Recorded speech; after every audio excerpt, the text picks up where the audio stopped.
Tesla just killed a $13,000 price gap without removing a single safety feature.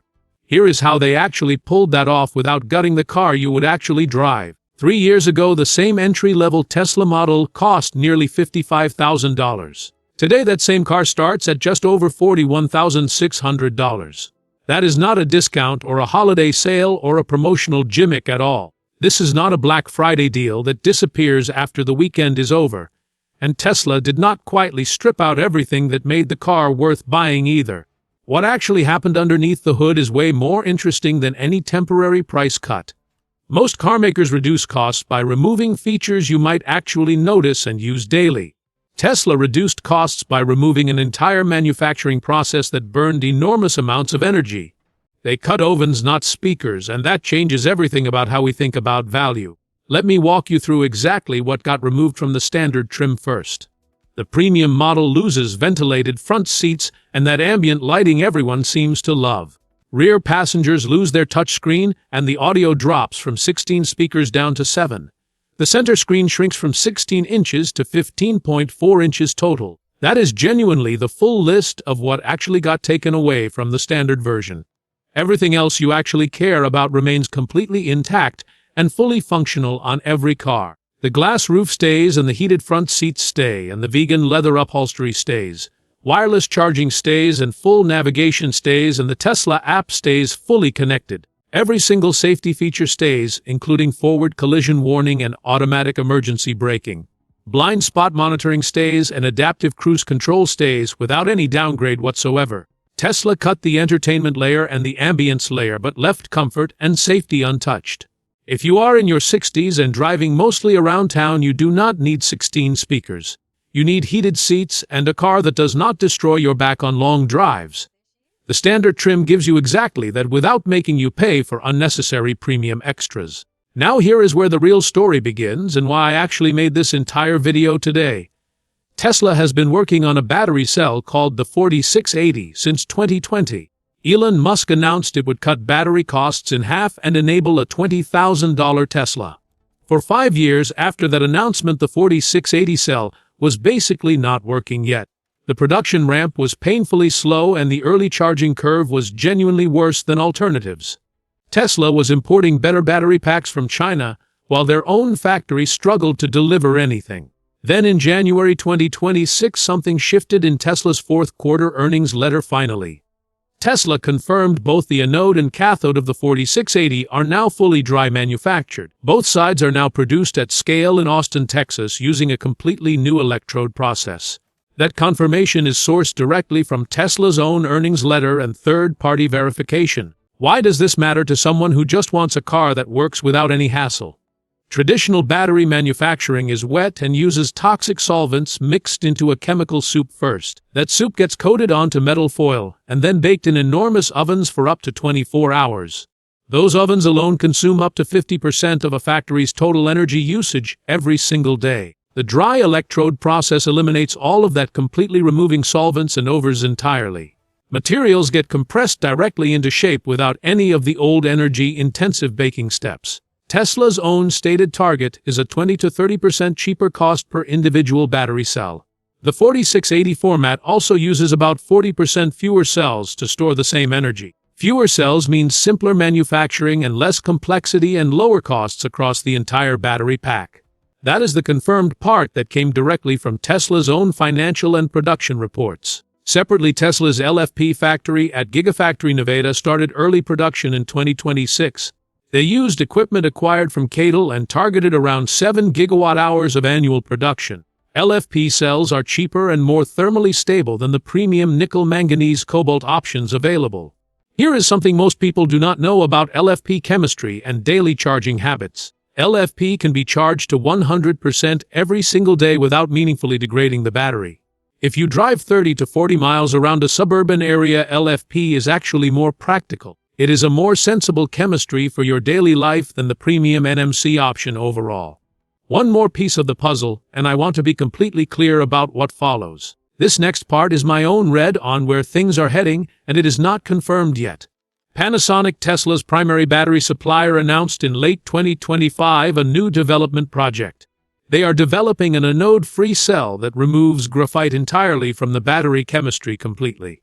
They are targeting world-leading energy density by the end of 2027 from a new Kansas factory. I think the timing is real, but the cell has not actually shipped to anyone yet. Believe it or not, that is your call, and I respect whatever conclusion you reach. Bottom line on the battery story is that the 2027 Model Y is genuinely cheaper. The cost structure underneath the car is changing in real time and not through promotional anomalies. That distinction matters if you are trying to figure out whether this price will actually hold. Now let me ask you a quick question based on everything we have covered so far today. Do you think Tesla's affordable positioning this time around is actually the real thing finally? Or is this still a wait-and-see situation that requires more proof before you believe it? Drop "I believe it" or "still skeptical" in the comments right now, because I genuinely read them. Your responses shape what we cover next, and I take your feedback seriously every single week. And if you are not subscribed yet, this channel is for people who want actual numbers.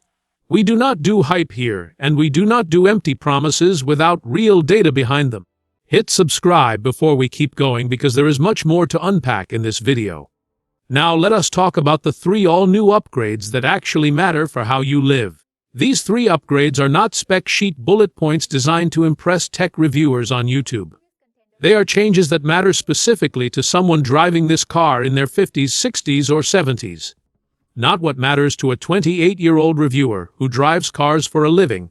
Upgrade 1 is full self-driving version 14, which finally starts to feel like actual autonomy. I feel like Tesla self-driving 14 can read minds and predict what other drivers will do.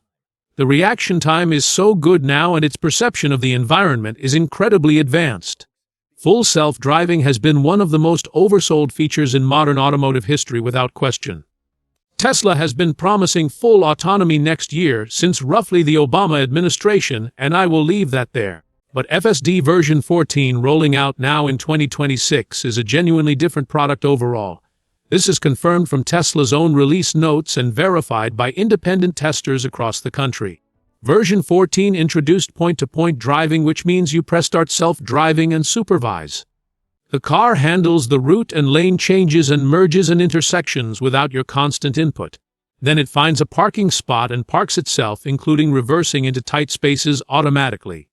It also rebuilt the AI from the ground up with a documented 20% improvement in reaction time. Real owners, not Tesla's marketing team, describe version 14 as the first version that actually works.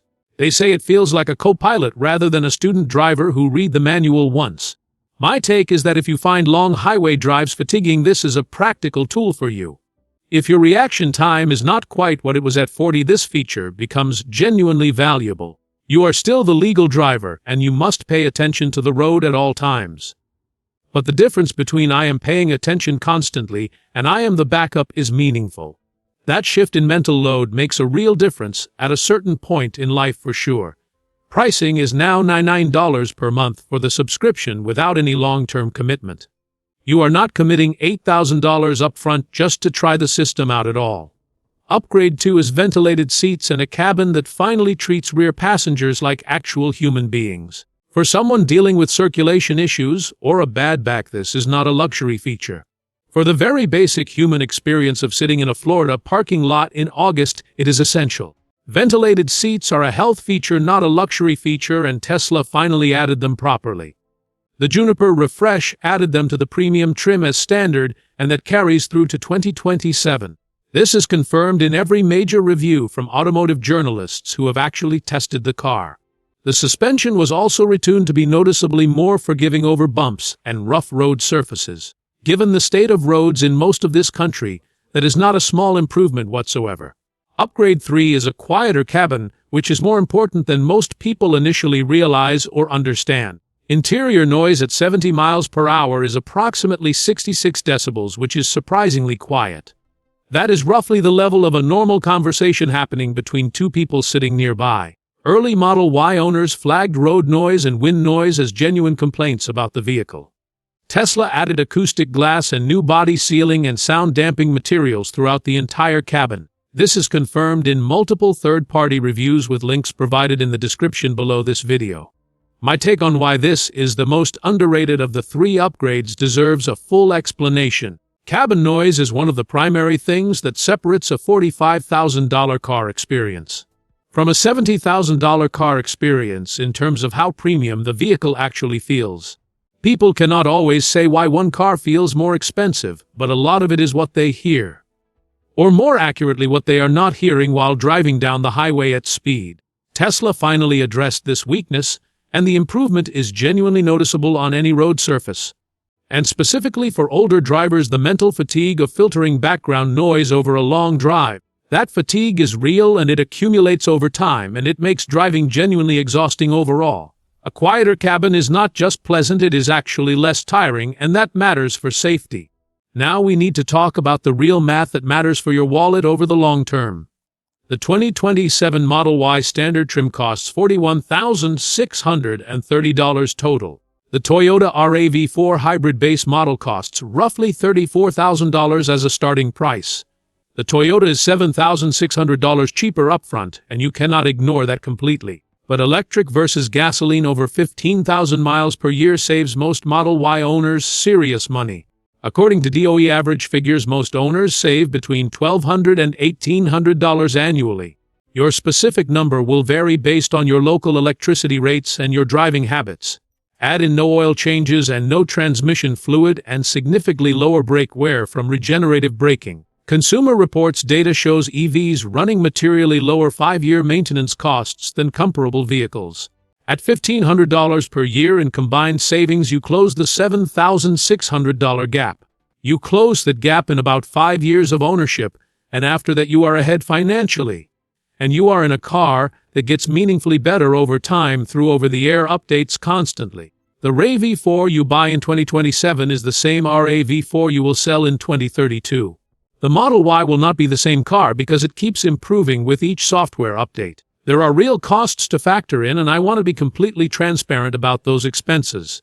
FSD at $99 per month over 5 years, up to $5,940. Home charger installation typically costs between $1,000 and $1,500 total.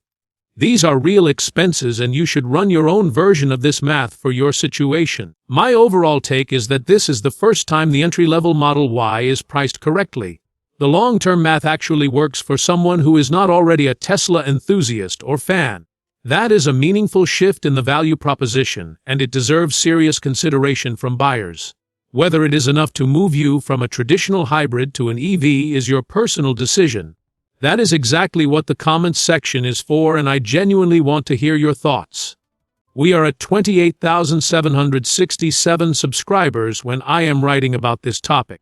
Thank you genuinely for being part of this community and for engaging with the content we create. Comment number 1 if you think the standard trim is the smarter buy for most drivers. Comment number 2 if you would stretch to the premium trim for the extra comfort features. And next week I am doing a full 5-year cost breakdown for 3 specific vehicles. 2027 Model Y versus RAV4 hybrid versus a used 22 Model Y. The used car numbers might change how you think about all of this and your entire purchase decision. That video is going to surprise a lot of people who assume new is always the better choice.